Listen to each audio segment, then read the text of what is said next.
Thomas the tank engine was grumbling to the other engines. "I spend my time pulling coaches about ready for you to take out on journeys." The other engines laughed.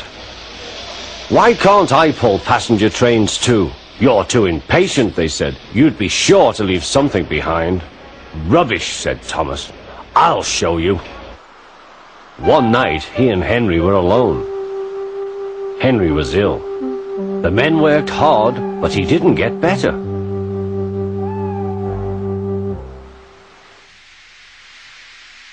He felt just as bad next morning. Henry usually pulled the first train, and Thomas had to get his coaches ready. If Henry is ill, he thought, perhaps I shall pull his train. Thomas ran to find the coaches. Come along, he fussed. There's plenty of time, they grumbled. Thomas took them to the platform and wanted to run round in front at once. But his driver wouldn't let him. "Don't be impatient, Thomas."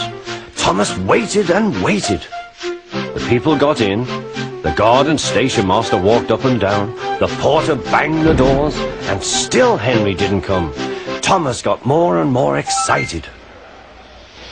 The fat controller came to see what was the matter, and the guard and the station master told him about Henry.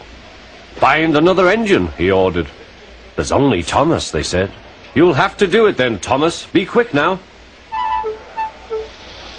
So Thomas ran round to the front and back down on the coaches ready to start. "Don't be impatient," said his driver. "Wait till everything is ready." But Thomas was too excited to listen. What happened then, no one knows. Perhaps they forgot to couple Thomas to the train, or perhaps the driver pulled the lever by mistake. Anyhow, Thomas started.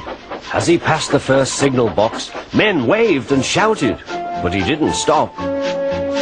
"They're waving because I'm such a splendid engine," he thought importantly. "Henry says it's hard to pull trains, but I think it's easy. Hurry, hurry, hurry," he puffed, pretending to be like Gordon. "People have never seen me pulling a train before. It's nice of them to wave," and he whistled. "Peep, peep, thank you."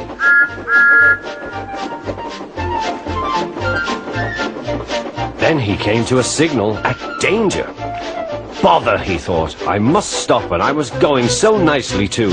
What a nuisance signals are." He blew an angry peep, peep on his whistle. The signalman ran up. "Hello, Thomas," he said. "What are you doing here?" "I'm pulling a train," said Thomas. "Can't you see?" "Where are your coaches, then?" Thomas looked back. "Why, bless me," he said, "if we haven't left them behind." "Yes," said the signalman. "You'd better go back quickly and fetch them." Poor Thomas was so sad he nearly cried. "Cheer up," said his driver. "Let's go back quickly and try again."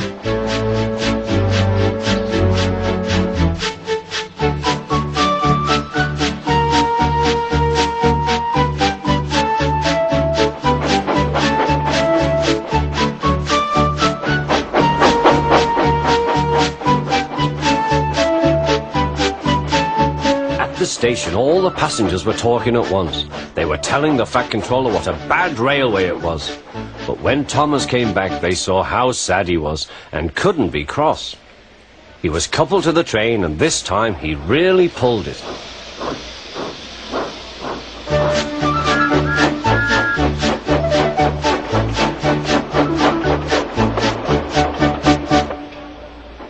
But for a long time afterwards, the other engines laughed at Thomas and said, "Look, there's Thomas, who wanted to pull a train, but forgot about the coaches."